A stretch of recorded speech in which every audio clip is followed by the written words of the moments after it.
Le sommet des pays émergents, les BRICS, qui se tient à Johannesburg, en Afrique du Sud, et le processus de transformation du cuir constituent le menu de cette édition.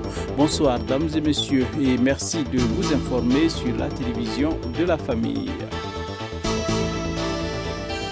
Cuba, dans les encablures de Ouagadougou, a désormais son centre médical international. L'œuvre est du pasteur Xavier Compaoré de l'église des Assemblées de Dieu Shekinah Wenziri avec le soutien de ses amis italiens. Soigner le corps, certes, mais s'intéresser à l'âme seront les maîtres mots dans ce centre sanitaire. La cérémonie d'inauguration a vu la présence des plus hautes autorités de l'église des Assemblées de Dieu du Burkina Faso. Le reportage est signé Xavier Ouedraogo, Abibalaï Bourema.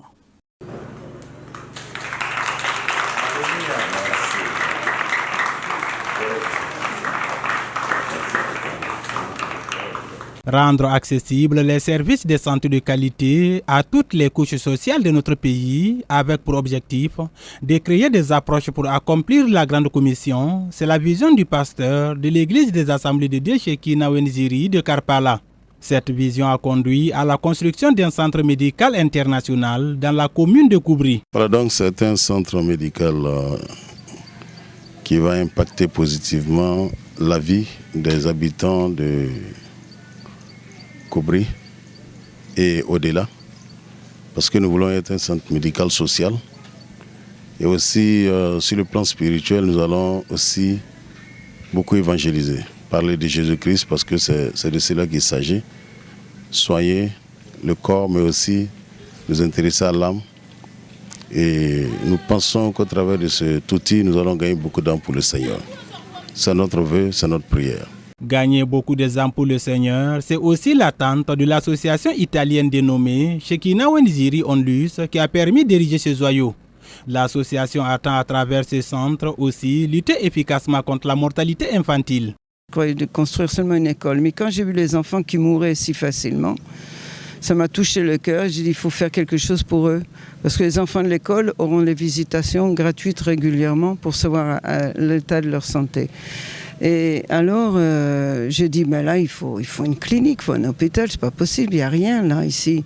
Et qu'il soit accessible à tous. Il faut que ce soit socialement accessible à tous. Ça, pour nous, c'est très important. On fera des cycles par mois, par exemple, une semaine gratuite pour les gens pauvres du village.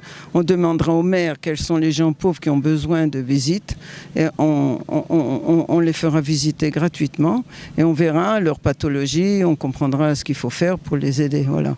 On veut que ces enfants vivent parce qu'on les scolarise. Ça va être le futur du Burkina Faso, c'est très important. Pour les habitants de Cuba, le village qui accueille ce centre, c'est un ouf de soulagement car avec un centre médical social, tout le monde aura des soins de santé de qualité. Ce matin, je suis tellement ravi, nous sommes très très contents. Et je suis venu donc au nom du village de Cuba, et en particulier toute la commune de la commune de Koubri. C'est simplement vous témoigner notre reconnaissance pour ce qui s'est passé ici ce matin, et pour ce joyau que vous voyez. Je pense que c'est depuis plus de 7 ans que j'ai pris connaissance avec le pasteur François, qui est venu effectivement nous solliciter cette portion de terre pour faire un projet. Mais on ne pouvait pas imaginer qu'effectivement, ça allait avoir vraiment un jour où, étant ici, on allait dire même qu'on n'est même plus pas au Cuba. Malgré tout ce temps difficile, je pense que les amis de l'Italie ont fait de leur mieux pour être présents aujourd'hui, pour pouvoir assister à l'ouverture officielle de ce centre médical international. Donc nous disons un grand merci à tous ceux qui ont pris part à cette cérémonie de ce matin. Présent à cette cérémonie inaugurale, le président de l'église des Assemblées de Dieu du Burkina a apprécié hautement ces dons et l'abnégation dont ont fait preuve les membres de l'association italienne. Ce joyau, c'est quelque chose qui nous est venu de Dieu même à travers ces Italiens-là pour nous faire du bien. Une telle réalisation, nous comptabilisons ça parmi la réalisation de nos 3 airs. Et à travers cela, nous avons lu la présence de plusieurs Italiens, en dépit de ce que l'insécurité frappe. Ils sont venus tout joyeux pour cette œuvre qui va être un point fort d'évangélisation pour notre nation et un bon développement pour la nation du Burkina. Nous apprécions hautement à sa juste valeur ce qu'ils ont fait. Au sein de ce centre médical international est logée une école primaire et bientôt y seront construites une pédiatrie de pointe et une maternité pour permettre aux femmes de notre pays d'accoucher dans de bonnes conditions. Mirabile, mirabile, si l'amor di Cristo è mirabile, è mirabile per me. Le rêve burkinabé est le nouvel essai social et politique du docteur Hyacinthe Ouedraogo. Cet ouvrage s'adresse à une jeunesse consciente des défis qui sont face à lui et lui demande de s'armer de courage et de se lever pour se frayer un chemin, celui de sa réalisation. Le film de la dédicace avec Delphine Banissi et Jonas Tondé. La responsabilité de la jeunesse en attendant l'hypothétique réveil de l'État. Ne pas se complaire dans le conformisme, dans les chemins battus de l'échec, ne pas briller dans le laxisme ou la passivité, mais être une jeunesse visionnaire et révolutionnaire, c'est le message principal du tome 2 du docteur Hyacinthe Ouedraogo intitulé « Le rêve burkinabé ». Dans le livre, je dis que une jeunesse révolutionnaire, c'est une jeunesse qui sait qu'elle n'a pas hérité de beaucoup d'atouts des pères, ou du moins des générations passées, mais qui s'engage en dépit donc de ces défis-là à réussir brillamment sa vie et à léguer un héritage radieux, glorieux aux générations futures. Donc c'est une jeunesse qui n'attend pas d'être choyée, mais une jeunesse qui sait que en tant qu'être humain, elle a des vertus, des capacités, une capacité intellectuelle, physique, une somme de valeurs qu'elle doit promouvoir en vue donc de passer de la vallée au sommet de la montagne. C'est un ouvrage qui était déjà prêt depuis septembre 2022, cependant, qui décrit des situations similaires aux réalités actuelles du pays. Sur cet chapitre, l'enseignant-chercheur évoque certains tares du type d'administration que nous avons aujourd'hui. Néanmoins, le docteur Hyacinthe Ouedraogo se dit optimiste pour des perspectives de changement. Je suis très optimiste. Je crois que tous les peuples passent par des périodes de crise, des périodes difficiles, où il y a assez de questionnements. On n'est même pas sûr du lendemain. Mais les grandes nations se sont bâties donc, sur, j'allais dire, les cendres de ces chaos-là. Et pour moi, je suis optimiste. Je pense que le terrorisme nous amène à réfléchir et à trouver de nouveaux formats pour co-construire une nation stable, une nation paisible. Et je crois que, en termes de temps, je n'aurai pas de date à donner, mais je crois que la dynamique actuelle est bonne. Il suffit qu'il y ait donc, qu'on trouve, on actionne tous les leviers au niveau social et au niveau économique, politique, qu'on trouve les ingrédients et que le peuple entier soit associé. Le rêve burkinabé, tome 2, vient compléter à 6 le nombre d'œuvres littéraires de l'auteur. Zoom sur le secteur de la maroquinerie. Nathalie Ouedraogo et Yannick Kaboré ont fait immersion dans ce secteur pour mieux s'imprégner du processus de transformation du cuir. Le film, nous le suivons. À l'instar de plusieurs pays, la maroquinerie, l'art de travailler le cuir, compte parmi les métiers artisanaux les plus exploités au Burkina Faso. Du collecteur de peau au tanneur, en passant par le maroquinier, la filière du cuir constitue toute une chaîne d'acteurs et plusieurs en ont fait leur principale source de revenus. Je travaille le cuir depuis 3 ans maintenant. Il s'agit d'aller prendre la peau d'animaux, puis de la travailler pour en faire une matière assez flexible et après cela, nous pouvons l'utiliser pour faire tout ce que nous souhaitons. D'abord, le cuir. Nous avons le cuir tanné artisanalement. Bon, ça se dit sans des produits chimiques. Toutes, c'est des plantes que nous utilisons pour tanner le cuir. Même les couleurs, c'est des produits naturels. C'est bio, si vous voulez. Bon, ça, c'est un sac que je suis en train de préparer. Le modèle m'est proposé par un client. C'est un mélange de faso d'Anfani que vous voyez ici et du cuir. Le secteur est composé d'un grand nombre de petites entreprises et on y retrouve une production d'objets diversifiés. Des sacs, des portefeuilles, des chapeaux, des chaussures, des bracelets, des ceintures, des tableaux et plusieurs autres accessoires. Difficile de ne pas trouver son compte auprès de ces artisans, satisfaits de pouvoir tirer leur épingle du jeu à travers ce savoir-faire. C'est vraiment un domaine, je peux dire, qui apporte, parce que d'abord on a du cuir ici, puisque je peux même dire qu'on a le meilleur cuir ici au Burkina. Et c'est faire à l'indigénat, c'est-à-dire c'est naturel, il n'y a pas de produits chimiques. Et ça nourrit son homme, parce que là moi j'ai une famille que je gère, j'ai des partenaires avec qui aussi je travaille un peu partout. Bien que je ne vive pas le grand luxe, j'arrive à vivre décemment. L'art est un métier assez accessible à quiconque veut s'en sortir dans la vie. J'encourage vraiment les jeunes qui n'ont pas de travail.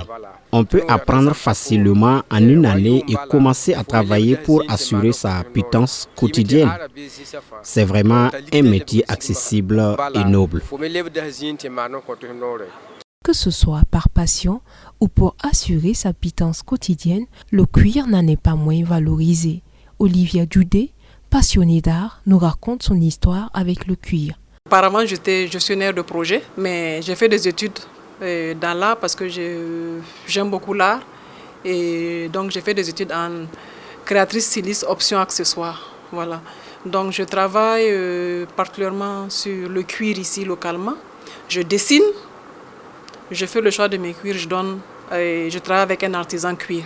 Tout ce qui est finition, j'y mets un point d'honneur dessus. Pour que quand on voit, on sent que c'est l'Afrique. Ce n'est pas importé. Bien que le cuir soit présent dans nos vies depuis plusieurs décennies, il n'en demeure pas moins qu'il soit peu consommé au niveau national. Et même si la tendance tend vers un changement, le constat est déplorable de la part des artisans qui ont du mal à écouler leur production. Bon, les difficultés de l'écoulement aussi est là parce que les gens ne connaissent pas nos produits que nous fabriquons ici au Burkina. Les gens nous jugent comme ça sans nous connaître. Si vous vous approchez, quel qu'en soit votre budget, vous allez avoir quelque chose que vous allez partir avec. Par exemple, si vous prenez un sac chez moi, je peux vous garantir que vous avez plus de 5 ans. Plus le cuir vieillit, plus sa beauté sort. Par contre, les sacs venus de l'extérieur, on va vous dire que c'est un sac en cuir de grande marque, mais en fin de compte, ce n'est pas du cuir, c'est du synthétique ou bien du séminé cuir. Il faut changer peut-être chaque fois, il faut acheter d'autres sacs. Tu as plus de sacs, 10 sacs dans ton garde-robe, par contre, qui ne dure pas. Par contre, chez nous, quand tu prends un sac, c'est pour des années. Il y a tous ces aspects qui font que nous, on a des difficultés de vendre. Pour le moment, les gens achètent, mais je veux dire, c'est pas tout le monde, c'est pas encore rentré dans nos habitudes ici. Nos sacs, ils trouvent que nos sacs sont un peu chers, mais pourtant, c'est des trucs durables. Et comme je dis, nous assurons le service après-vente. Après avoir acheté un sac chez nous ici, même si la manche lâche ou quelque chose, tu peux ramener, nous va arranger, on peut même changer de couleur parce que le cuir ne se jette pas. Il peut être toujours modifié. Mais le sac synthétique acheté ailleurs ne peut pas être aussi modifié. Oui, les prix varient de 20 000 à 35 000. Malgré un secteur porteur et prometteur, la filière cuir est aujourd'hui confrontée à plusieurs difficultés et les acteurs lancent un cri de cœur. Vraiment, je peux vous dire que notre domaine est un domaine un peu laissé parce qu'aujourd'hui, vous allez voir, il y a des structures qui soutiennent d'autres, les couturiers, les soudeurs, les menuisiers. Mais la maroquinerie, moi, à ma connaissance, je ne sais pas, je n'ai jamais vu. Si on peut avoir des soutiens. Vous voyez, aujourd'hui, notre grande difficulté, même, c'est les machines. Aujourd'hui, pour conquérir le marché international, il faut t'équiper de bonnes machines. On a des difficultés d'avoir certaines machines, même aux accessoires. On a ce problème qui calme nos productions. Ne serait-ce que même si c'est des prêts financiers. Aujourd'hui, moi je rêve à ouvrir un grand magasin ou bien une grande usine de production, comme ça a été à Tanalis que j'ai travaillé. Si aujourd'hui j'ai l'occasion de faire des trucs comme ça, vraiment, ça serait la bienvenue. Et je vais employer beaucoup de gens. La sécurité aussi ne favorise pas tellement les choses parce qu'on se rend compte qu'aujourd'hui, la population, la priorité n'est pas à l'habillement. La priorité, c'est plutôt à manger, à se soigner, à scolariser les enfants. Donc, ce qui fait que le marché aussi est un peu mort. Ce que les étrangers entendent de nous, ça ne les attire pas aussi à venir ici, les investisseurs, à faire des achats, à vouloir nous aider dans ce domaine. Malheureusement, avec la situation sécuritaire, il n'y a plus d'affluence.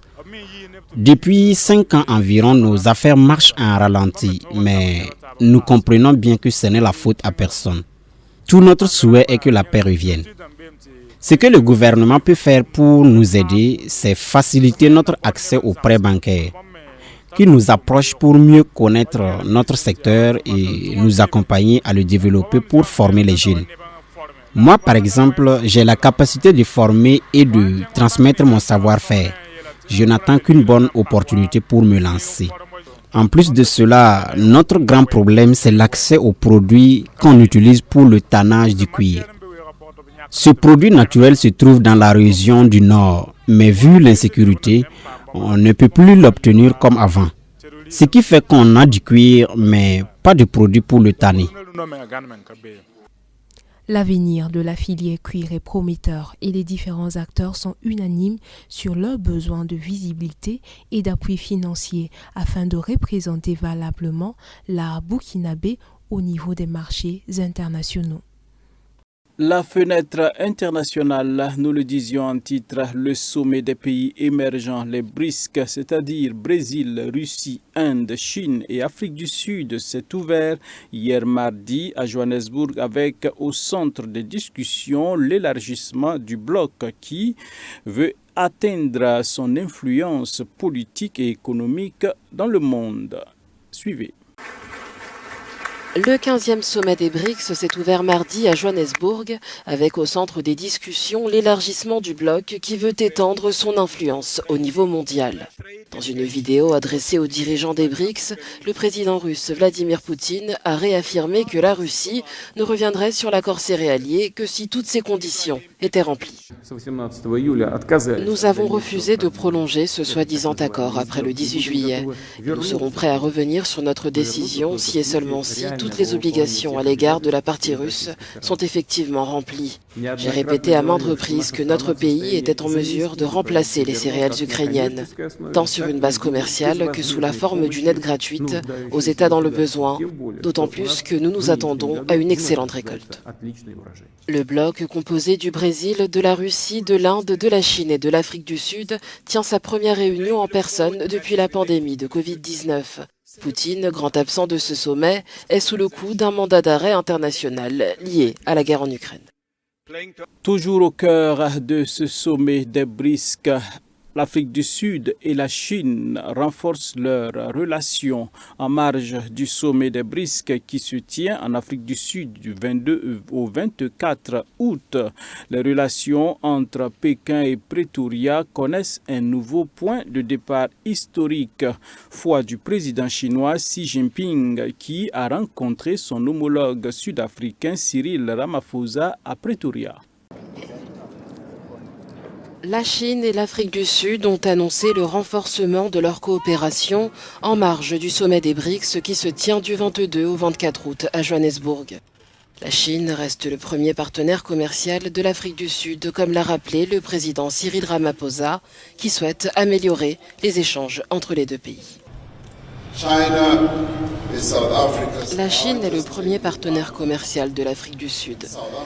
Et l'Afrique du Sud est le premier partenaire commercial de la Chine en Afrique.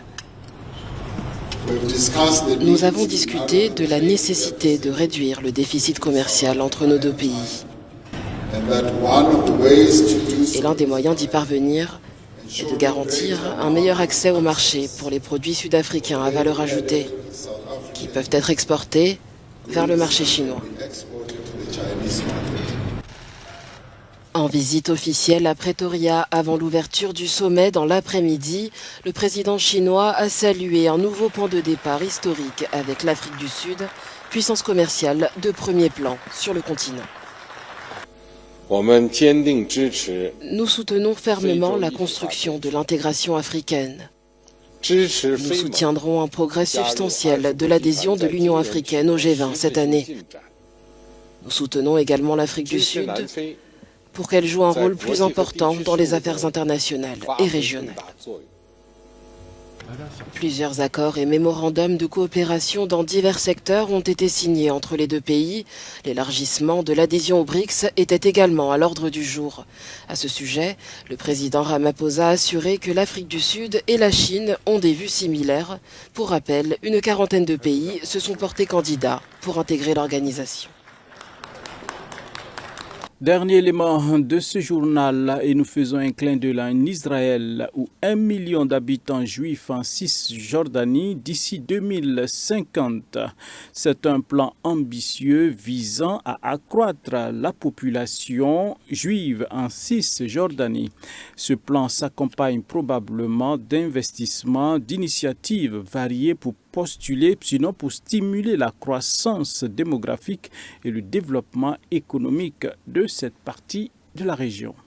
Des nouvelles villes, un réseau ferroviaire et un aéroport d'ici 2050. Le chef du Conseil de Samarie ambitionne de peupler le nord de la Cisjordanie d'un demi-million de juifs supplémentaires.